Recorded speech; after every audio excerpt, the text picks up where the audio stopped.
广东海事局和三亚海事局日前接连发布禁航令，宣布在南海开展为期38天的军演，时间段覆盖美菲肩并肩联合军演，背后又透露出怎样的信息？3月24号，外交部副部长孙卫东在马尼拉同菲律宾副外长拉扎罗共同主持召开中国菲律宾南海问题双边磋商机制第7次会议。这次会议是疫情以来中菲双方首次举行面对面 BCM 磋商。双方同意保持克制，用好外交部门涉海联络热线，健全完善涉海沟通对话机制，加强各部门各层级间的涉海对话沟通联系，通过友好协商妥善管控矛盾分歧，处理好海上紧急事态，达成10余项共识和成果。中美竞争的大背景之下，整个东亚、东南亚地区的局势日趋严峻。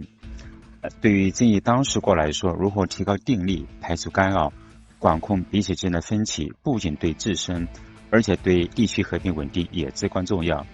那这一次中菲双方就南海问题进行双边磋商，说明双方认识到南海问题对双边关系和地区安全的重要性，尤其是菲律宾要对自身的安全战略、大国关系以及地区形势有非常理性的判断。其实今年初，菲律宾总统小马克思访华时，也曾向中方承诺，将和平解决南海问题，绝不允许第三方干涉。我本人也从媒体上关注到，中国的深海养殖技术已经取得重大突破，开启了深海放牧的时代，这些都为本地区的合作发展和长治久安提供了能力保障。但是我们也看到，中菲海上合作目前受到菲律宾国内政治因素的干扰。我们对马克思政府的期待是，不要完全屈服于美国的压力，不要只看到美国军事基地带来的短期经济收益和安全收益，那些都是眼前利益，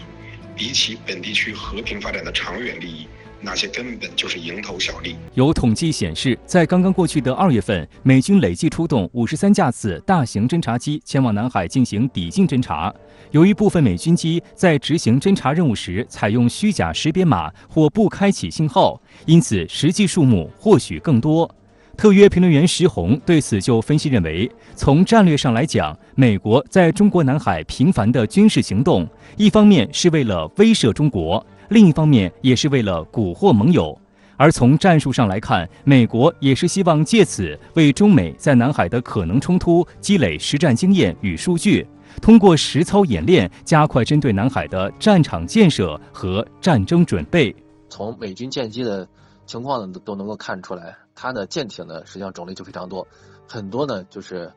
水声测量船，实际上就是搜集呢海底情报的。那再有呢，像美军所出动的飞机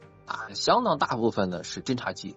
包括呢电子侦察机，还有无人机，还有 P8E 反潜巡逻机。一方面它可以呢搜集对方的电磁情报，另一方面它可以搜集呢对方水面舰船的情况以及呢水下的潜艇的情况。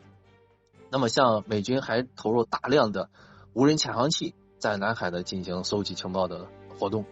所有这些呢都表明美军呢非常注重呢在南海以及其他中国周边地区的情报搜集能力，为可能发生的战争呢做相应的准备。对于美国一系列军事挑衅，外界也注意到广东海事局和三亚海事局日前接连发布了禁航令，宣布将从3月24号起在南海开展为期38天的军演，时间段覆盖美菲肩并肩联合军演。我们首先要明确了，就是中国呢在国防战略方面呢是积极防御，那么这样一来的话，我们所进行的演习和训练活动呢都是呢防御性质的。那很明显，我们这么做呢就是应对呢可能发生的威胁嘛。因为呢中国现在的周边战略环境呢正在变得很复杂，主要是由于呢美国不断的把海空兵力呢向中国周边呢进行部署嘛，是明显加大对中国遏制和围堵的力度嘛。那面对这样的情况呢，我们显然呢要做好充分的准备，所以相应的演习训练活动呢也会呢变得多了起来。那只有这样的话，才能够呢更好的去维护我们的国家主权和领土完整嘛。我们在刚才的短片当中也介绍了，解放军已经宣布从3月24号到4月30号在南海举行大规模的军事演习，时间段覆盖了4月10号到28号举行的美菲肩并肩联合演习。解放军在南海从来没有举行过长达38天的演习，对此庄先生怎么看？我们组织这38天在南海的军事演习，我想至少有一点表明中国我们捍卫南海利益的决心。那么，因为我们从来没有举行这么长时间的演习，而且这个演习呢还要跟美国已经宣布的那个肩并肩的演习，那么中间有交叉，所以呢，中间有交叉就要防止可能发生的风险。那么也就是说，我们愿意承担一定的风险来展示我们的决心，这是第一。第二呢，我们还要展示我们的能力。你要知道，38天的演习，它要举行各种各样的军器啊，各种各样后勤补给啊，然后应对各种各样的风险。那么你能组织长达38天的演习，这就是表明我们的海上捍卫自己利益的这个能力正在增强。第三呢，同时还要起到一个震慑的作用，就是说，不光是菲律宾，你其他想对在南海伸手觊觎南海中国利益的国家，还是包括域外的跟美国走的那些国家，你们要小心一点。张女士，我们现在是不是也面临一个难局？这是美菲在举行肩并肩的这个最大规模的演习，我们要不要做反应？我们做了反应，我们的演习比它时间还长。但是另外一方面，因为我们做出的反应，应该说美国可能也会拿来做一种中国威胁论的新的素材。您看我们怎么来解决这种两难？我觉得就是说，如果我们做反应，不能只做这一个反应。我觉得我们也必须是一种组合拳的